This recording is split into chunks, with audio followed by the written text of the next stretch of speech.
A deranged driver kept tailgating me on a mountain road, then checked my car multiple times. What I did next made him pay real money and waste his entire day. Was my revenge too cruel? Hey Reddit, I just had to share this story that happened a couple of years ago. I'm still smiling about it whenever I think back to that perfect moment of karma. My girlfriend, two of our closest friends, Mark and Jen, and I had planned an amazing weekend getaway.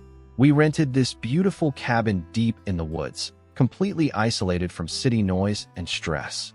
We were all looking forward to it after months of grinding at our jobs. The cabin had a hot tub overlooking the valley, a fire pit for evening hangouts, and enough hiking trails nearby to keep us busy for days.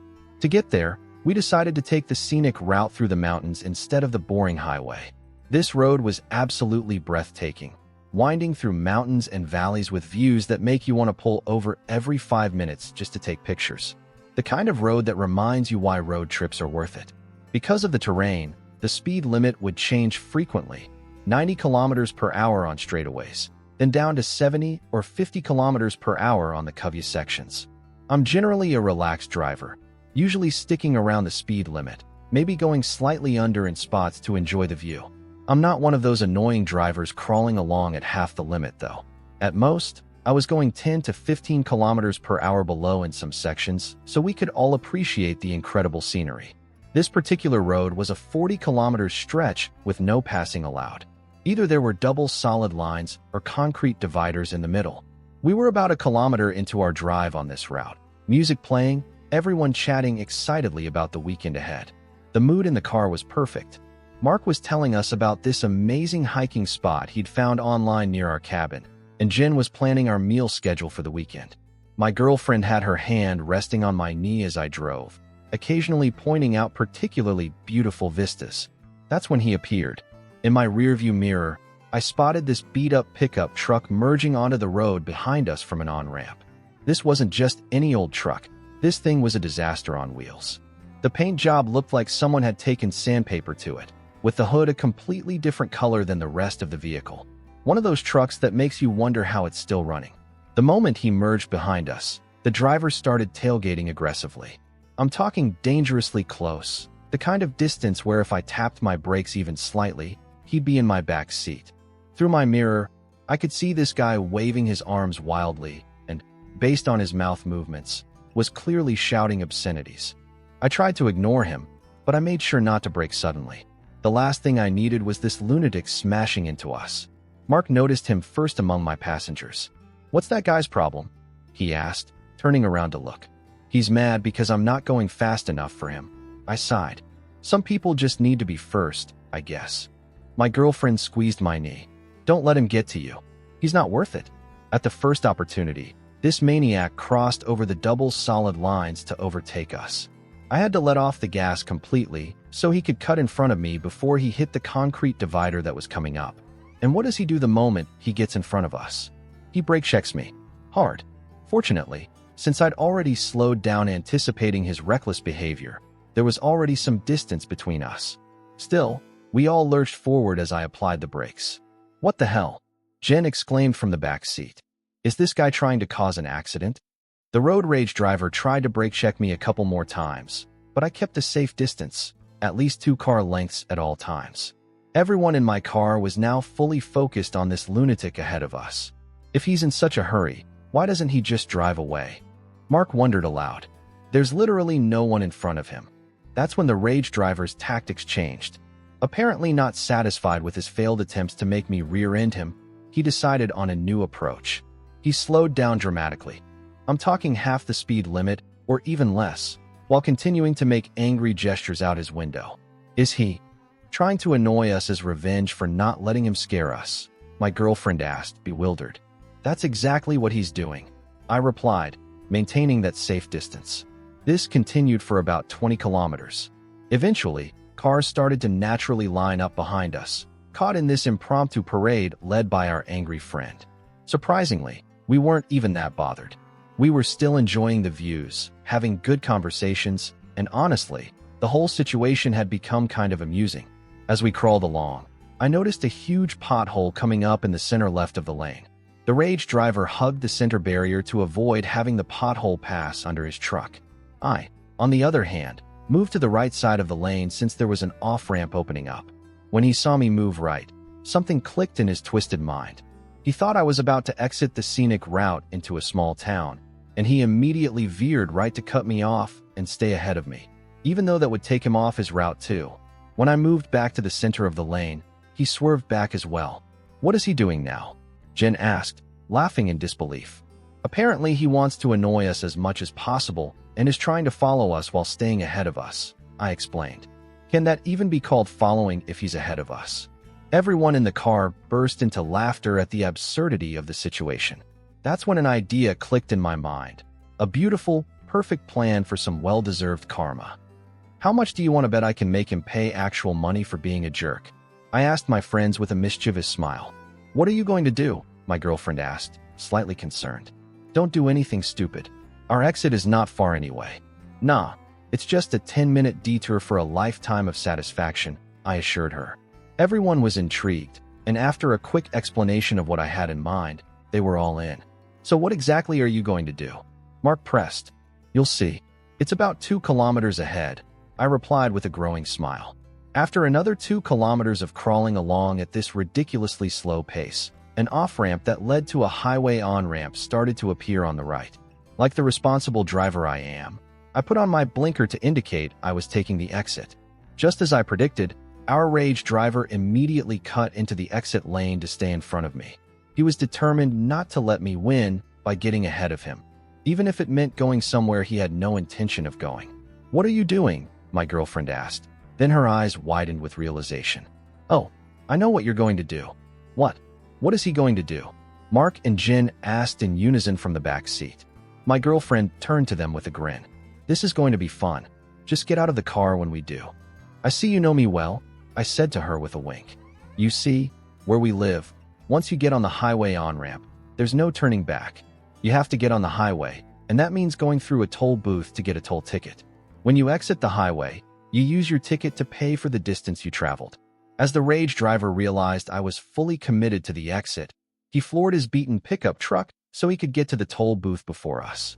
We lost sight of him as the off-ramp curved toward the highway entrance.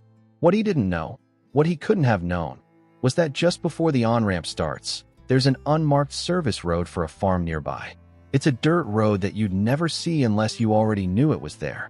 My girlfriend and I knew about it because we'd been to that farm once before for a harvest festival. This dirt road runs parallel to the highway for a while, then passes the entrance of the farm, and eventually leads back to the scenic route we were on, just 1 kilometer before the off-ramp exit we had just taken. I turned onto the service road, and our friends in the back seat were completely puzzled. After a tight curve, we had a perfect view of the highway right where cars merge from the toll booth. I stopped the car, and we all got out. Not 2 minutes later, the rage driver rolled by very slowly, looking back over his shoulder with a confused expression. He was clearly wondering where the hell we had gone since we weren't behind him anymore. I gave a small tap on the horn, making sure there were no other cars around first, since it was a highway and I didn't want to distract other drivers. The rage driver turned to look in our direction. What happened next was glorious. All 4 of us burst into cheers and applause, waving and laughing. The rage driver's face turned as red as a tomato. He was waving his toll ticket in one hand and screaming at us through his window, though thankfully we couldn't hear what he was saying. Oh, but here's the best part, the part that made this revenge so sweet. That particular highway on-ramp was for traffic entering the highway in the opposite direction from where we had been traveling.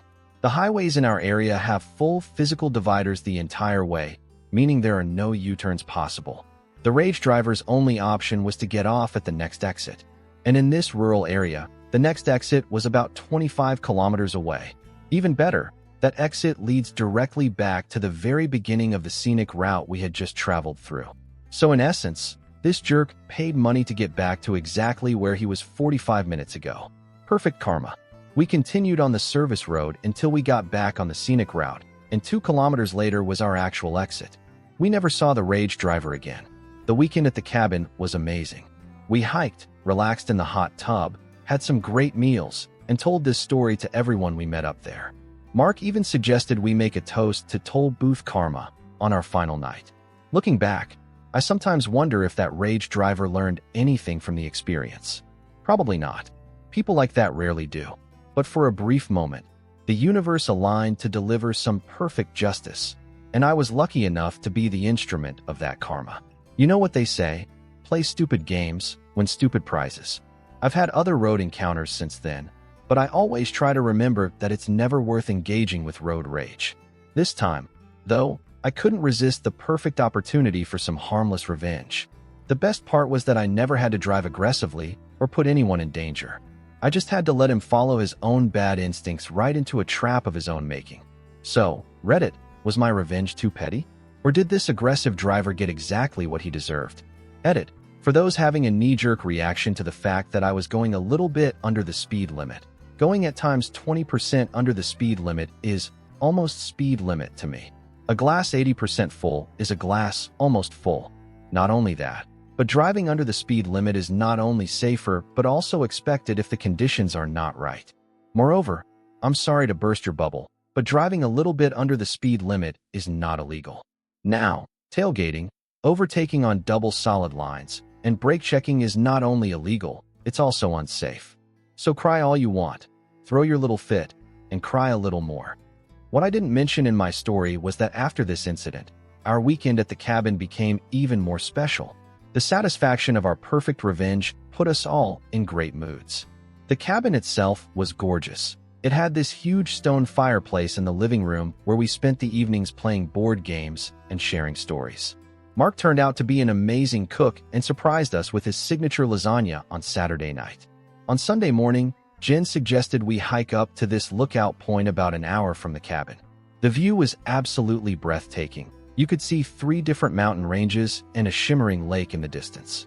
We took a group photo there that still hangs in our living room. But the most unexpected outcome of this whole experience was how it brought our friend group closer. There's something about shared experiences like this, especially ones where justice is served, that creates a bond.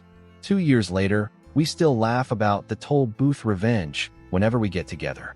My girlfriend, now my fiancée, I proposed 6 months after this trip, always says that weekend was when she knew for sure we were meant to be together. According to her, the way I handled the situation, staying calm under pressure, but finding a clever way to stand up for myself without escalating to dangerous behavior, showed her exactly the kind of person I am. We've made the trip to that same cabin 3 more times since then. We always take the scenic route, and every time we pass that service road, we share a knowing smile. We've never encountered that specific rage driver again, but I like to imagine him still seething about what happened, never quite understanding how he pulled it off. Some friends have told me I should have just ignored him completely and continued on our way. Maybe they're right, but there's something deeply satisfying about seeing immediate consequences for bad behavior in a world where that rarely happens. And who knows, maybe, just maybe, after driving 25 kilometers to the next exit, paying a toll fee for nothing, and having to backtrack to the beginning of his journey, that driver thought twice before tailgating someone else. Probably not, but I can hope. What do you think, Reddit? Was this perfect karma, or should I have just let it go? Would you have done the same in my position, or would you have handled it differently?